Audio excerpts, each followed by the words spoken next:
কখনো ভেবেছেন একজন দরিদ্র গ্রামের ছেলে শতবার হেরে গিয়ে একদিন পুরো গ্রামকে চমকে দেবে? শুভর স্বপ্ন ছিল শুধু সরকারি চাকরি নয়, বরং নিজের পরিবারকে দারিদ্র্য থেকে মুক্ত করা।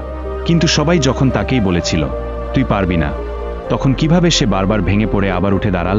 আজকের এই গল্পে আপনি জানবেন কিভাবে প্রতিটি ব্যর্থতা শুভকে আরও শক্ত, আরও আত্মবিশ্বাসী করে তুলেছিল। আপনি দেখবেন হার মানার পরও কিভাবে নতুন করে শুরু করা যায়, আর কিভাবে এক সময়ের অযোগ্য ছেলেটাই হয়ে ওঠে গ্রামের গর্ব। আর ভিডিওর শেষে এমন এক সত্যি ঘটনা জানতে পারবেন যেটা শুভর জীবন বদলে দিয়েছে এবং হয়তো আপনাকেও নতুনভাবে ভাবতে বাধ্য করবে। কে জানে পরের জেতা গল্পটা হয়তো আপনারই হতে পারে। তাহলে এখনই কমেন্টে জানিয়ে দিন আপনি বাংলাদেশের কোনো জেলা থেকে দেখছেন এই গল্প, আর যদি কখনো জীবনে হেরে গিয়ে আবার লড়েছেন তাহলে একবার লাইক দিয়ে আমাদের জানান। চলুন শুরু করি শুভর অনন্য সাহসিকতার গল্প। আমি শুভ, আমার বয়স 22 বছর। আমি এক ছোট্ট গ্রামে থাকি। আমাদের বাড়ি খুবই সাধারণ। বাবা মাঠে চাষ করেন, মা ঘরের সব কাজ করেন। আমরা খুব ধনী নেই, কিন্তু ভালোবাসার কোনো কমতি নেই। আমি ছোটবেলা থেকেই পড়াশোনায় ভালো ছিলাম, স্কুলে ভালো নম্বর পেতাম। আমার স্বপ্ন ছিল একদিন সরকারি চাকরি পাব। সবার মতো আমিও চাইতাম আমার পরিবার যেন ভালোভাবে থাকতে পারে, বাবা মার কষ্ট যেন কমাতে পারি। সেই জন্য আমি কলেজ শেষ করার পর থেকেই কঠোর পরিশ্রম শুরু করি। সরকারি চাকরির জন্য পড়তে থাকি। প্রতিদিন সকালে উঠে বই নিয়ে বসতাম। মাঝে মাঝে বাবার সঙ্গে মাঠেও যেতাম। গরু চড়ানো, জমিতে কাজ করা সবই করতাম।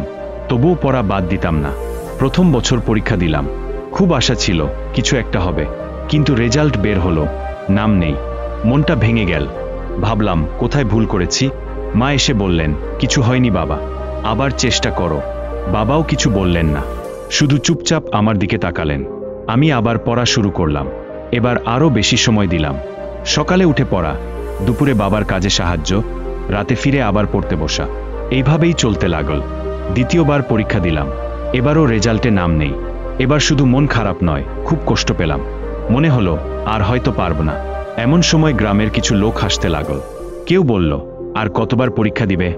কেউ বলল চাকরি হবে না, দোকানে গিয়ে কাজ কর। আমার এক চাচা বললেন এই ছেলে চাকরি পাবে না কখনো, শুধু সময় নষ্ট করছে। আমি চুপচাপ শুনে যেতাম, কিছু বলতাম না। ভেতরে ভেতরে খুব কষ্ট পেতাম। কখনো কখনো মনে হতো সবাই কি ঠিক বলছে, আমি কি সত্যিই পারব না। বন্ধুরাও আস্তে আস্তে দূরে সরে গেল। কেবল মা কাছে থাকতেন। আমি যখন রাতে পড়তে পড়তে ঘুমিয়ে পড়তাম, মা চুপচাপ এসে মাথায় হাত বুলিয়ে দিতেন। তৃতীয়বার পরীক্ষা দিলাম। এবারও নাম নেই। এবার মনে হলো দুনিয়ার কেউ আমার পাশে নেই, শুধু মা ছাড়া। একদিন বিকেলে আমি দরজায় বসে কাঁদছিলাম। মা এসে পাশে চুপচাপ বসে রইলেন, কিছু বললেন না, শুধু আমার পিঠে হাত রাখলেন। আমি বললাম মা, আমি কি পারব না? মা হালকা হাসলেন, বললেন তুমি চেষ্টা করছো, এইটাই সবচেয়ে বড় কথা। মায়ের কথায় একটু সাহস পেলাম। ভাবলাম কেন বারবার ফেল করছি, কোথাও নিশ্চয়ই ভুল হচ্ছে। তখন থেকে আমি নিজের ভুলগুলো খুঁজে দেখতে শুরু করলাম। কোথায় কম পড়ছি, কোনো প্রশ্নগুলো ভুল হচ্ছে, সব লিখে রাখলাম এক খাতায়। পরের দিন থেকে নতুনভাবে শুরু করলাম। পুরনো প্রশ্নগুলো আবার দেখে নিলাম। যেসব জায়গায় ভুল হতো সেগুলো বুঝে নিয়ে ঠিক করলাম। এবার আর শুধু মুখস্থ নয়, বোঝার চেষ্টা করলাম। দিনে বাবার কাজে সাহায্য করতাম, রাতে পড়তাম। পড়তে পড়তে অনেক সময় ঘুমিয়ে পড়তাম। এদিকে গ্রামের লোকজন প্রায় আমাদের বাড়ির সামনে দিয়ে যেত। কেউ কেউ কটু কথা বলতো, আর কত চেষ্টা করবি। কেউ বলতো নিজের সময় নষ্ট করছিস। আমি আর কিছু বলতাম না, শুধু ভেতরে ভেতরে নিজেকে বলতাম আমি হাল ছাড়ব না। এমনও হয়েছে একদিন বাবাকে বাজারে কেউ বলল তোমার ছেলে তো শুধু পড়েই যাচ্ছে, কিছুই হচ্ছে না। বাবা কিছু বললেন না। বাড়ি ফিরে এসে চুপচাপ আমার দিকে তাকালেন। আমি দেখলাম তার চোখে টেনশন আছে, কিন্তু তিনি কিছু বলেননি। রাতে আমি একা ছিলাম। পড়ে পড়ে ক্লান্ত হয়ে গেছি, মাথা ব্যথা করছিল। জানালার পাশে গিয়ে দাঁড়ালাম। দেখলাম গায়ের আকাশে তেমন কোনো আলো নেই, শুধু দূরে দূরে কিছু আলো জ্বলছে। মনে হলো আমার জীবনও যেন অনেকটা অন্ধকার।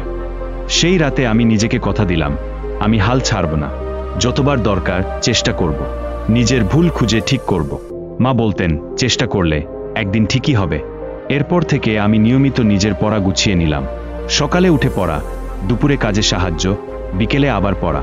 মাঝে মাঝে খেলতাম, একটু হাঁটছিলাম। বাবা বলতেন খুব বেশি কষ্ট করিস না, আমি হাসতাম। মা শুধু চুপচাপ পাশে থাকতেন। গ্রামের সবাই হয়তো ভাবত আমি আর পারব না। কোনো আত্মীয় ফোন করতো না। বন্ধুরা বলতো তুই কষ্ট করে কি হবে, কিন্তু আমি জানতাম আমি এখনো থামিনি, আমার লড়াই এখনো শেষ হয়নি। এইভাবেই চলছিল আমার দিনরাত। পরের বার পরীক্ষার প্রস্তুতির জন্য আমি নিজের ভুলগুলো আবার পড়তে শুরু করলাম। আগের বছরের প্রশ্ন দেখে বুঝলাম কোথায় কোথায় আমি পিছিয়ে পড়েছি। এবার ঠিক করলাম ওই সব বিষয় বেশি করে পড়ব। আমার মা মাঝে মাঝে রাতে এসে আমাকে দুধ খাওয়াতেন, বলতেন খুব পড়িস না, অসুস্থ হয়ে যাবি। আমি মাকে বলতাম, মা আর একটু পড়ি, এবার যদি হয়। মা হাসতেন, আমার মাথায় হাত বুলিয়ে দিতেন। তার চোখে আমি দেখতে পেতাম বিশ্বাস। সেই বিশ্বাস আমাকে সাহস দিত। কখনো কখনো খুব ক্লান্ত হয়ে যেতাম, মনে হতো আর পারছি না। বাবা চুপচাপ পাশে থাকতেন, তাদের মুখের দিকে তাকিয়ে আবার নতুন করে পড়া শুরু করতাম। পরীক্ষার দিন এগিয়ে এলো, আমি প্রস্তুতি নিচ্ছিলাম, নিজেকে সাহস দিচ্ছিলাম, এইবার পারতেই হবে। তখনও চারপাশের মানুষ হাসাহাসি করত, কিন্তু আমি আর কারো কথা কানে নিতাম না, শুধু নিজের ওপর বিশ্বাস রাখতে শুরু করলাম। এভাবেই আমার সংগ্রামের দিন কাটছিল। আমার লড়াই এখনো শেষ হয়নি। আমি জানি হেরে গেলেও থেমে গেলে চলবে না, চেষ্টা করতে হবে।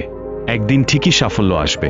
পরের বার কি হবে আমি জানি না, কিন্তু এই মুহূর্তে আমি হাল ছাড়িনি। আমিও বিশ্বাস করি লড়াই করলেই জেতা যায়। 2 পর্ব, লড়াই করলেই জেতা যায়। সকালবেলা ঘুম থেকে উঠে আমি জানালার পাশে দাঁড়ালাম। বাইরে সূর্য উঠেছে, হালকা আলো ঘরে পড়ছে। আমার মা চুপচাপ রান্নাঘরে আছেন, বাবা বাইরে গরুকে খুঁটিতে বেঁধে দিচ্ছেন। আমি একটু হাঁপিয়ে উঠেছি। আজও নতুন একটা দিন, নতুন চ্যালেঞ্জ। গতবারের পরীক্ষার ফল খারাপ হয়েছিল, কিন্তু এবার আগে থেকেই ঠিক করেছি আমি হাল ছাড়ব না। আমি নিজের ভুলগুলো একটা খাতায় লিখে রেখেছি। কোথায় কোথায় কম নম্বর পেয়েছি, কোনো প্রশ্নের সময় নষ্ট করেছি, সব লেখা আছে। আমি খাতাটা খুলে দেখি, ভাবি শুভ, এবার আর সেই ভুল করতে পারিস না। আমি নিজের জন্য একটা নতুন রুটিন বানালাম। সকালবেলা ঘুম থেকে উঠে আগে পড়া, তারপর বাবাকে কাজে একটু সাহায্য করা, তারপর দুপুরে আবার পড়া, বিকেলে ছোট ভাই বোনদের পড়াতে বসি। রাতে মা যখন সবাইকে খাবার দেন আমার প্লেটে একটু বেশি ভাত দেন, বলেন তুই খেয়ে নিবি, তোকে অনেক পড়তে হয়। মায়ের এই কথায় আরও শক্তি পাই।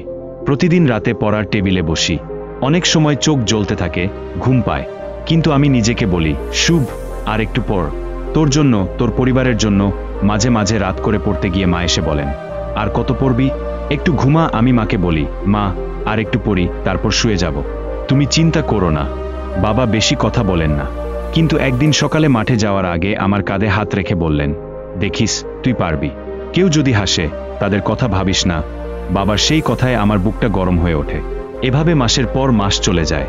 আমি আগের চেয়ে বেশি মনোযোগ দিয়ে পড়ি, পুরনো প্রশ্নগুলো বারবার দেখি। আমাকে কেউ দেখে না, কেউ উৎসাহ দেয় না, শুধু মা আর বাবা ছাড়া। প্রতিবেশীরা এখনো হাসে, কেউ কেউ বলে এই ছেলে সারা জীবন পড়েই যাবে, চাকরি পাবে না। আমি চুপ করে থাকি, মনে মনে বলি তোমরা হাসো, আমি থামব না। এবার পরীক্ষা দেওয়ার দিন এল। আমি খুব শান্ত ছিলাম, মনে মনে বললাম শুভ, তুই তো অনেক কষ্ট করেছিস, এবার যদি নাও হয় আবার লড়বি, ভয় পাবি না। পরীক্ষা হলে গিয়ে দেখি বড় বড় ছেলেমেয়েরা এসেছে, সবাই মুখ গম্ভীর। আমি চুপচাপ নিজের জায়গায় বসে প্রশ্নপত্র হাতে নিই। প্রশ্ন দেখে চোখ আটকে যায়। কিছু প্রশ্ন খুব কঠিন, কিন্তু আমি মন শক্ত করি, ধীরে ধীরে উত্তর দিতে থাকি। শেষে যখন খাতা জমা দিই মনে শান্তি পাই, মনে হয় এবার ঠিক করেছি। পরীক্ষা শেষ, বাসায় ফিরে এলাম। মা জিজ্ঞেস করলেন পরীক্ষা কেমন হলো। আমি বললাম ভালোই হয়েছে মা। দেখি আল্লাহ যা চান। বাবা কিছু বলেননি, শুধু একটু হেসে মাথা নেড়েছেন। এরপর সময় কাটে খুব ধীরে। আমি আবার পড়া লিখি, বাবার কাজে সাহায্য করি। মাঝে মাঝে চিন্তা হয় যদি আবার হয় না, কিন্তু নিজেকে বলি এবার যদি না হয় তবুও হাল ছাড়ব না। একদিন সকালে খবর এল পরীক্ষার ফল বেরিয়েছে। পুরো গ্রামে খবর ছড়িয়ে গেছে। আমার বন্ধুরা দৌড়ে এসে বলল শুভ, তোর নাম লিস্টে আছে। আমি দৌড়ে ঘরে ঢুকলাম, মাকে ডাকলাম মা, মা আমার নাম আছে, আমি চাকরি পেয়ে গেছি। মা অবাক হয়ে আমার দিকে তাকালেন, তারপর চুপচাপ আমাকে জড়িয়ে ধরলেন, চোখে পানি, শুধু বললেন আমি জানতাম তুই পারবি। বাবা তখন বাইরে দাঁড়িয়েছিলেন। আমি ছুটে গিয়ে বাবার পায়ে হাত দিলাম। বাবা আমাকে উঠিয়ে বললেন তোর জন্য আমি গর্বিত রে ছেলে। তার চোখেও পানি চলে আসে, যদিও তিনি লুকাতে চাইলেন। কিছুক্ষণের মধ্যে বাড়ি ভর্তি হয়ে গেল। যারা আগে উপহাস করেছে তারাও এসে বলল শুভ, আমাদের ছেলেটা কত বড় হলো। আমার চাচা, যিনি আগে বলেছিলেন এই ছেলে কিছু করতে পারবে না, তিনি এসে বললেন আমার ভাগ্নে অফিসার হবে। আমার ছোট ভাই বোনেরা খুব খুশি।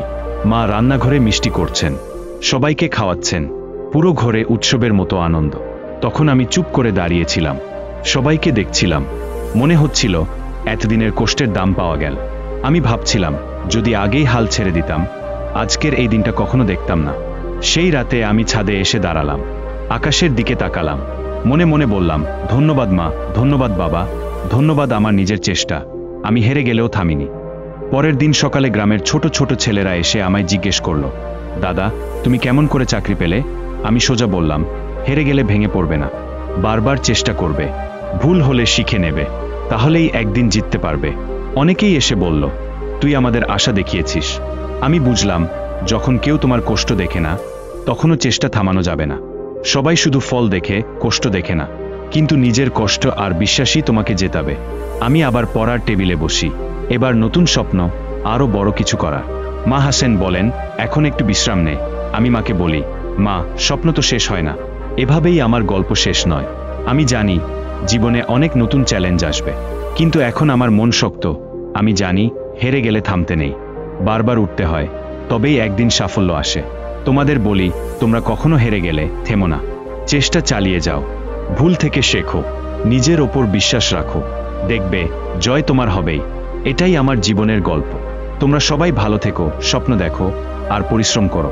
জিতবে এই বিশ্বাস নিয়ে সামনে এগিয়ে চলো।